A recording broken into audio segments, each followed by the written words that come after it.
Paar aastat edukat investeerimist, siis üks järgmine potentsiaalikas investeering fondi ja krahh. 6 kuuga kaotasin 5-kordse oma kuupalga.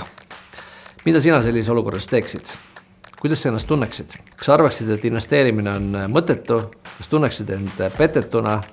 Neaksid maapõhja kõiki, kes investeerimisega rikkust on kogunud. Täna jagan, mis on selle krahhi suurimad õppetunnid, mis mind tänaseks veelgi paremasse kohta on toonud ja kuidas need võivad ka sind aidata, kui sina sarnases olukorda satud. Mina olen Vallo Arumäe ja sa vaatad Starfish Academy kanalit, kus iga nädal jagame sinuga õppetunde rahast, investeerimisest ja ettevõtlusest.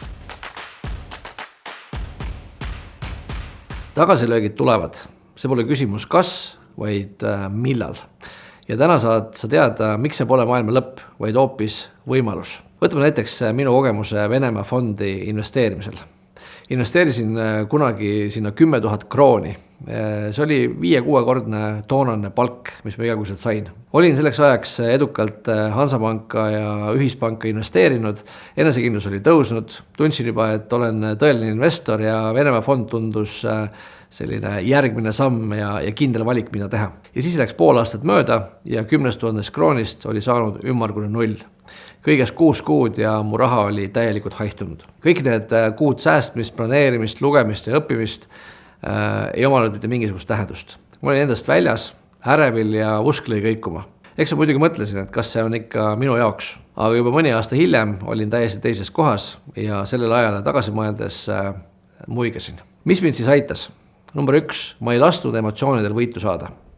Kui su portfell on punases, on väga lihtne paanikasse minna. Müüa kõik maha, vandud, et enam kunagi investeeri, aga ma tegin midagi täiesti muud. Võtsin hoopis aja maha. Mitte investeerimisest, aga emotsioonidest. Kaine mõistusega tehtud otsused trumpavad iga kelle üle emotsioonidega tehtud otsused. Kuidas siis saada seda kainet mõistust? Kõige lihtsam nipp on magada ja päev või paar oodata, mitte midagi teha. Emotsioonid kipuvad ajas lahtuma. Number 2, vaatasin üle oma põhiplaani, kas midagi fundamentaalselt oli muutunud. Vastus ei. Minu eesmärk oli endiselt sama, luua pikaajaline, varaline kindlustatus. Turg oli see, mis muutus, mitte aga minu pikk plaan. Ja turg võib ka järgmiste aastakümnete jooksul veel mitu korda muutuda. Veendusin, et minu põhiplaan on jätkuvalt tugev ja tegin seal mõningad korrektuurid, täiendused tuleviku tarbeks, kui sama asi peaks uuesti korduma. Sest võimalusi on ja seda alati. Number 3, ja see on kõige olulisem, kasutasin seda võimalusena. Jah, sa kuulsid õigesti, võimalusena. Kui varaklass, olgu selleks aktsiad, kinnisvara, mis iganes, kui see on 40% odavam, siis see pole katastroof, see on allahindlus. Kui sa muidugi poest allahindlusi taga ajad, siis miks sa peaksid investeerimisel neid kartma? Aga räägime praktikast. Kuidas sa saad krahhiks valmis olla? Siin on 4 hästi konkreetset sammu sulle. Esiteks, enne kui üldse investeerima hakkad, kirjuta endale ülesse, mis on sinu pikk plaan. Mitte lihtsalt selline abstraktne unistus, vaid konkreetne plaan. Tahad näiteks pensioniks kindlustatud olla? Mis summad iga kuu siis peaksid kätte saama, et sa ennast kindlustatuna tunneksid? Tahad 10 aasta pärast passiivset sissetulekut? Kui palju? Millisest varaklassist sa võiks tulla? Pane see kõik kirja ja kui sa ei oska, siis piisab ka neist algsetest vastustest ja teadmistest, et sa peaksid rahade planeerimise kohta juurde õppima. Me räägime sellest oma intensiivkursustel ja kui sa oled need läbi teinud ja siseringi tuled, siis esimesed nädalad siseringis keerlevad ka puhtalt planeerimise ümber. Sa lihtsalt pead teadma, kuhu sa lähed. Teiseks, määra endale selged reeglid, millal sa müüd, millal sa juurde ostad ja millal sa väljud. Tee need otsused enne, kui turg langema hakkab. Kriisi keskel on juba liiga hilja neid otsuseid teha ja siinkohal ei räägi ainult aktsiatest. Igasugune vara võib oma väärtust kasvatada või ka seda kaotada. Kolmandaks, loo endale kriisifond. See pole su investeerimise raha, see on raha, mis võimaldab sul rahulikult magada ka siis, kui turg on punases. Kui palju sul peaks seda raha olema?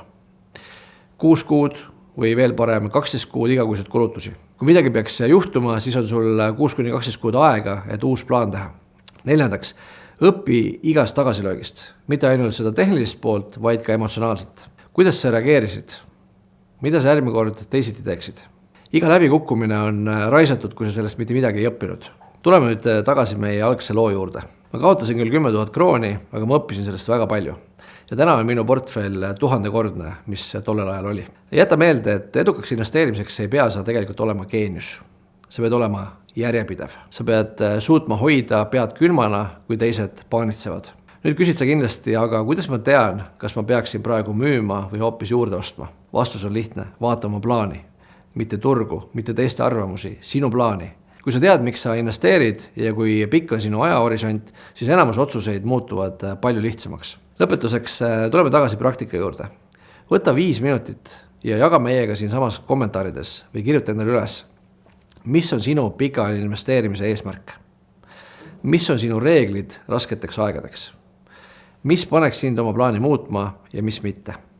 Pane see kõik kirja ja hoia seda kuskil nähtaval kohal. See väike harjutus võib säästa sind tuhandetest eurodest ja paljudest unetutest öödest. Need olid tänased rahatarkuse minutid. Kui sa tahad olla kindel, et sa ei maga maha järgmisi praktilisi nõuandeid investeerimises, raha kasvatamises ja ettevõtluses, siis vajuta subscribe nuppu ja aktiveeri oma teavitused.